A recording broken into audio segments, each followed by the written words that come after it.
حبايبي، السلام عليكم ورحمة الله وبركاته. ازيكم عاملين ايه؟ يا رب دايما تكونوا بخير. النهارده بقى نزلت كده جبت 3 وراك زي ما انتم شايفين، بسم الله ما شاء الله كبار. عندي كانت فاصوليا في التلاجة، وكمان مجففة بسلة ومجففة كمان قلقاس. فقلت اطلع كيس قلقاس واعمله جنب الفاصوليا. النهارده نزلت لقيت البصل الجميل دوت ب10 جنيه، طبعا كبير صغير طبعا. البصل مش هيفرق. البصل النهارده ب27 جنيه، مش فاهمه فيه ايه. فلقيت ده ب10 جنيه، جبت زي ما انتم شايفين كده 4 كيلو. بسم الله ما شاء الله حلوين. قلنا بصل صغير بصل كبير مش هتفرق، لان في الاخر هيتقطع. جبت بقى ال3 وراك دول، جبتهم ب110.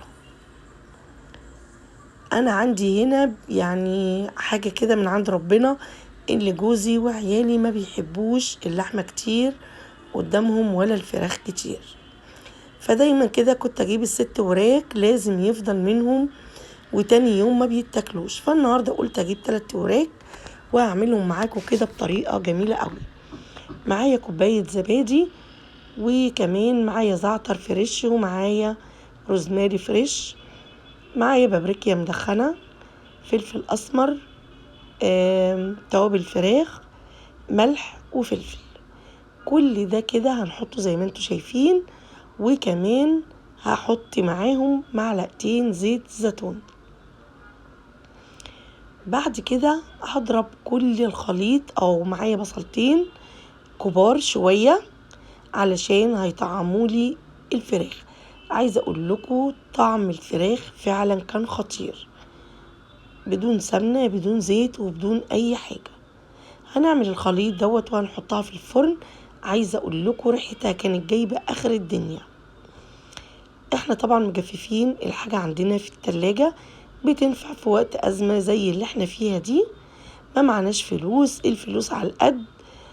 بننزل نجيب زي ما انا جبت كده 3 وراك هيتقطعوا على 6 قطع، وهنطلع الحاجة اللي عندنا في التلاجة وهنعمل غدا زي الفل.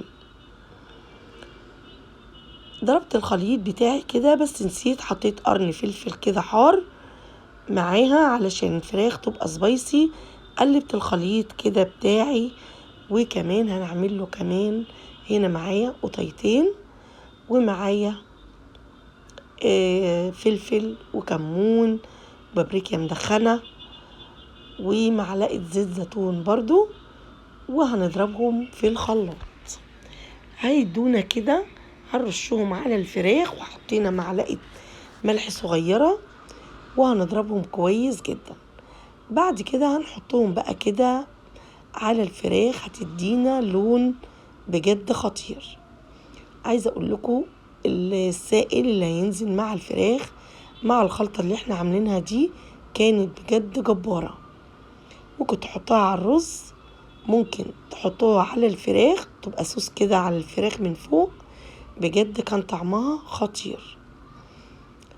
هنضرب بقى القرن الفلفل الحار مع ال2 طماطم مع كمون وفلفل اسمر وملح، وبرضو معلقة زيت زيتون. هندهن بقى الفراخ بتاعتنا ديت زي ما احنا شايفين كده، ولا هنحط مية ولا هنحط شوربة ولا هنحط اي حاجة.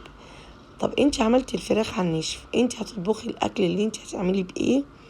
انا عندي هنا بولة فيها شوربة لحمة كنت محتفظة بيها في التلاجة، هعمل منها القلقاس وهعمل منها الفاصوليا. طبعا عشان انزل ان انا اجيب، انا بيني وبينكم كنت عايزة انزل اجيب قرنبيطة، فنزلت عشان اجيب قرنبيطة لقيت القرنبيطة ب35 وب40 جنيه. طب انا اجيب قرنبيطة ب40 جنيه وهجيب كمان 3 بيضات وهجيب خضرة وزيت ودقيق، فهتخش لها عشان اعمل قرنبيطة في 100 جنيه. طب ما انا حطيت 10 جنيه وجبت وراك وطلعت حاجات عندي في التلاجة، وما صرفتش غير 110 اللي انا كنت هصرفهم في القرنبيطة. طبعا كده احسن بكتير جدا. معايا بقى كام واحدة حباين كده هنحطهم كده في النص هتفرق طبعا، هتفرق كتير، لان انتوا عارفين الفراخ بتحب الحبهان. كمان هنحط عليهم زعتر فريش وروزماري برضو فريش من فوق كده. طبعا مولعة الفرن على درجة حرارة 180. عايزة اقول لكم خدت نص ساعة بالظبط في الفرن. طلعت بسم الله ما شاء الله، اللهم بارك، جميلة جدا. انا حطيت كمان شوية فلفل اسمر كده من فوق علشان نظبط المسائل. هنحط بقى كده جوز الطيب بشرة بسيطة كده فوق الفراخ. طبعا الفراخ بتحب جوز الطيب وبتحب كمان الحبهان والورق الروري، فانا كنت ضاربة ورق الروري مع الفلفل الاسمر كده تمام. تعالوا بقى نحط الجنزبيل، نحط الزعتر والروزماري فوق الوش. بس الاول هنفضي، انا ركنت كده صينية الوراك دوت القلقاس اللي انا مجففاه من السنة اللي فاتت. عايزة اقول لكم بصوا ابيض زي البفتة ازاي وتحفة، وفعلا ما خدش غلوة على البوتاجاز. لازم تجيبوا القلقاسة اللي تكون ليها بوز مش مدورة، دي اللي تطلع معاكم جميلة. نجيب بقى الفراخ تاني عشان انا لقيت الفرن لسه ما سخنتش. نحط بقى كده الزعتر والروزماري عليها وشموا بقى الريحة. مجرد ما الصينية تسخن الريحة هتقلب عندك الدنيا.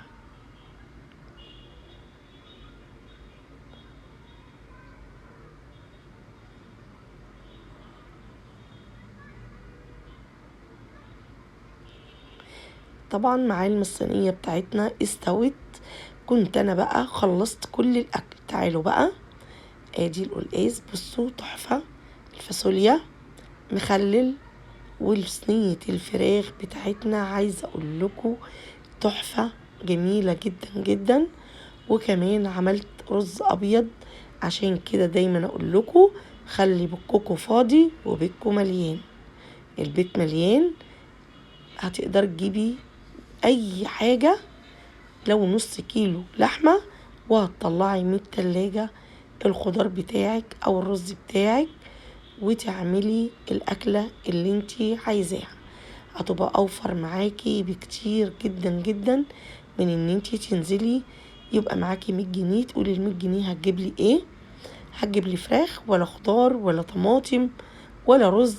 لا، احنا نجيب حاجتنا في بيتنا عشان نقدر ب100 جنيه نعمل اكلة زي اللي انا عملتها ديت. ما كلفتنيش اي حاجة، وبسم الله ما شاء الله زي ما انتوا شايفين الكمية تأكل 10 تنفار مش 6 تنفار بس. اتمنى الفيديو النهاردة بتاعي يكون عجبكم، وجربوا طريقة الفراخ دي هتعجبكم جدا جدا جدا. اتمنى يكون الفيديو النهاردة بتاعي عجبكم. والسلام عليكم ورحمة الله وبركاته.